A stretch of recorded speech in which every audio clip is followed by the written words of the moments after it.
देश के किसी भी कोने में किसी भी मां बेटी के साथ ऐसी घटना हो रही है तो वो अक्षम्य है, वो निंदनीय है और उसको कोई बर्दाश्त नहीं कर सकता। नीतीश जी को वैसे भी बिहार की जनता नकार चुकी है।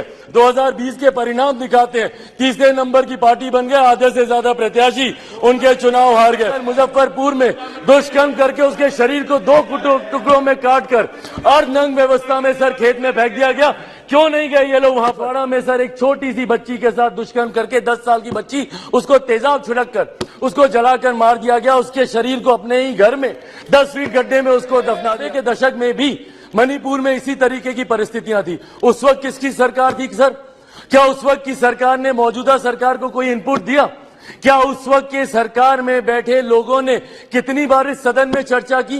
कितनी बार किन लोगों ने उस चर्चा का जवाब दिया? कल तमाम ये बातें आदरणीय गृह मंत्री जी ने रखी। सर ये लोग गए थे मणिपुर, बहुत अच्छी बात है, जाना चाहिए ये, पर सर ये कलेक्टिव रिस्पॉन्सिबिलिटी होनी चाहिए, सेलेक्टिव रिस्पॉन्सिबिलिटी नहीं सर। जो लोग मणिपुर गए थे यही लोग सर बिहार भी गए थे। बिहार में क्यों नहीं ये लोग गए दरभंगा? क्यों नहीं गए ये लोग अरवल?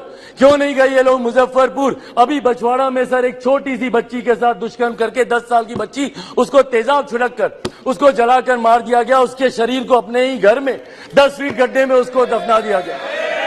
दलित महिला के साथ सर मुजफ्फरपुर में दुष्कर्म करके उसके शरीर को 2 टुकड़ों में काटकर अर्धनग्न व्यवस्था में सर खेत में फेंक दिया गया।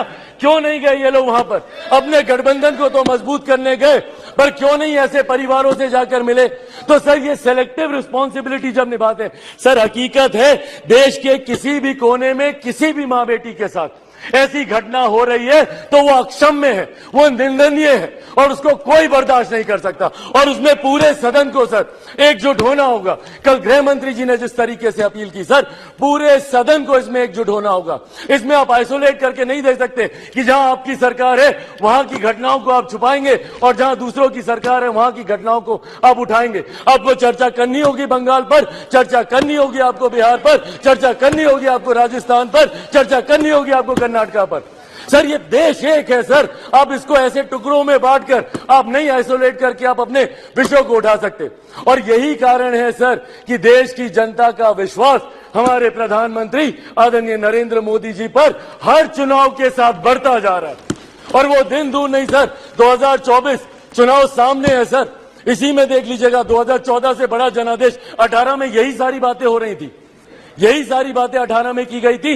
19 में 2014 से बड़ा जनादेश हम लोग को मिला और 24 में इससे बड़ा जनादेश हम लोग लेकर आएंगे। मैं बिहारी हूं सर, बिहार से कम मैं विश्वास दिलाता हूं 40 की 40 सीटें हमारा एनडीए गठबंधन जीत कर आएगा, इसमें कहीं कोई शंका नहीं है। मैं जमुई का प्रतिनिधित्व करता हूं सर। मेरे नेता, मेरे पिता आदरणीय रामविलास पासवान जी की कर्म भूमि हाजीपुर रही है सर। बिहार के हर एक जिले में घुमाओ और वो मेरे विश्वास को बढ़ाता है। आज बिहार के युवा, देश भर के युवा सर, देश को दुनिया की तीसरी सबसे बड़ी अर्थव्यवस्था बनते हुए देखना चाहते हैं। 2047 में हमारे देश को एक विकसित देश के तौर पर देखना चाहते हैं और इस सपने को कोई पूरा कर सकता है तो वो सिर्फ और सिर्फ हमारे आज के प्रधानमंत्री आदरणीय नरेंद्र मोदी जी ही पूरा कर सकते हैं। इसीलिए सर मैं अपनी पार्टी की तरफ से जहां बिल्कुल हराएंगे नीतीश जी को वैसे भी बिहार की जनता नकार चुकी है। 2020 के परिणाम दिखाते हैं, तीसरे नंबर की पार्टी बन गए, आधे से ज्यादा प्रत्याशी उनके चुनाव हार गए। तो जिनको बिहार की जनता ने रिजेक्ट कर दिया, देश की जनता उनको कैसे अपनाएगी? ये बहुत बड़ा सपना दिन में ये देख रहे हैं। इसी के साथ सर मैं इस सदन में आए इस अविश्वास प्रस्ताव के विरोध में अपनी बातों को रखते हुए लोक जनशक्ति पार्टी रामविलास पूर्ण समर्थन हमारी एनडीए की सरकार, हमारे मौजूदा प्रधानमंत्री आदरणीय नरेंद्र मोदी जी को देती है। बहुत बहुत धन्यवाद।